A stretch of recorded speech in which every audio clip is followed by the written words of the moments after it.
Hey, South Plains, Amanda with Lubbock Area United Way. I'm here today with Cynthia Quintanilla. She is the Executive Director at Catholic Charities here in Lubbock, and has been there for a long time. Was there when I used to work there several years ago, and has really knows in and out the community well, the community and population that they serve. And they've done a ton to adapt their services and what they're able to provide during the crisis. So we just wanted to check in with her and hear some about the services that they are doing. They've also received a grant out of the South Plains COVID-19 Response Fund, and have really been able to expand their services on that, but I'll let her talk about that. So Cynthia, why don't you just jump in and tell us about some of the ways that y'all have adapted and what y'all are providing for folks as the crisis continues on. Thank you, Amanda, and inviting me to do this. I've definitely been able to adapt to the changes with everything going on around COVID-19. And as you know, one of our programs through United Way is to serve our elderly outreach through our elderly outreach program. And so a lot of the elderly who we are able to help, we try to help them as much as we can, because a lot of times it's about the technology and managing that. So we have caseworkers who are doing that on a day-to-day basis and just trying to kind of hold their hand and help them as they navigate this new territory for most of them.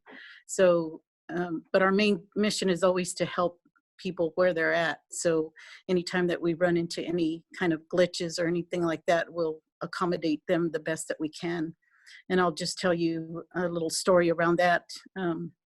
We have our we've been doing a lot of work with the South Plains Food Bank. So we issue vouchers from this office and then refer everybody directly over to the food bank so that they can get their food boxes. So, you know, we've run into a couple of glitches there where people that don't use any kind of texting on their phone. And so basically what we do is we text the food bank for them so that they'll know that they're there and that they're ready to receive their food box. So that's just an example of how we kind of work with people and try to help them through some of the problems that we have, just trying to manage everything. And of course, our COVID-19 response fund, that is helping us to expand our services. So we're helping with a little bit of rental assistance for those who have lost their job or who have encountered reduced work hours. So that's really one of the things that we're trying to help families so that they are able to keep a roof over their heads. That's all fantastic, Cynthia. I know you guys have really worked hard to adapt your services and what you guys are doing. I think that's one thing that most of us are pretty tech savvy at this point in time. And so when this came up and it was working from home or, you know, connecting with friends and family over computers or phones, a lot of us were able to do that. But for our senior adults, for populations that are kind of in what we might call a tech desert, where they don't have as much access or as much education around how to use technology, that can be really difficult. So that's a great space that you guys are stepping into to help make sure that those underserved populations have access to the things, because everything has gone technology. So tell us about the clients that you're seeing, you know, our senior adult population and others. What are some of their concerns? What are some of the things that you guys are seeing common that maybe we might not think of or haven't thought of yet in the crisis? Well, I think just for the most part, just getting them to, I guess, realize the severity of the environment. And, you know, they still want to do things the old way. So sometimes they'll show up here wanting services, and we try to redirect to help them.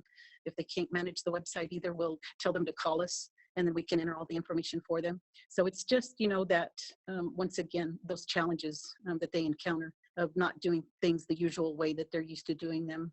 I know at the very beginning when the outbreak started, you know, I just saw several elderly still coming to our office. And, you know, it's always best to recommend that they stay home. And so, you know, there's always that concern for them, is that they stay safe and that they stay healthy. Absolutely. So when we're talking about our senior adult population, we're talking about a population that is more vulnerable when it comes to catching the disease, but also more vulnerable in having access to things like food and access to technology and access to dentures and glasses and all and medications and all of the things that you guys help provide on a regular basis. And this situation has just exasperated that. It's just made it harder for folks. So I know you guys have been working really hard in that area, and providing, making sure that you have rent assistance and utility assistance available. You guys have also done some great stuff with your counseling, your at-risk youth counseling and stuff. So tell us a little bit about what you guys are doing there. Well, we continue to be the essential part of serving the community. So our youth case managers are out in the field. They are doing the best to stay healthy as well, but they are required to sometimes still meet with the clients face to face. And so, very limited ability to do that. So a lot of times they rely on being able to either give them a phone call or just to check up on them, or even if it's like we're doing here today, the virtual piece of it, they can also do that. So it's once again the challenge of getting people to be comfortable with that and helping them in that capacity, just to help them get through all of the problems that they're dealing with already. Absolutely, Cynthia. So if somebody is in need of help, and again, we've seen so much from what we're hearing on United Ways In, plus what we're hearing from you guys on our community partners, so many people who have never asked for help before. They've never had the need, but now they've lost wages, lost jobs, have the need for help. So if somebody finds themselves in help and they've never reached out to you guys before, what do they need to do? They need to visit our website at cclubbock.org, or they can give us a call at 806-765-8475, and we'll be glad to help them any way that we can. Fantastic, Cynthia. Okay, so we'll put that website and the phone number on in the post so that you guys can access that and don't have to go look it up later.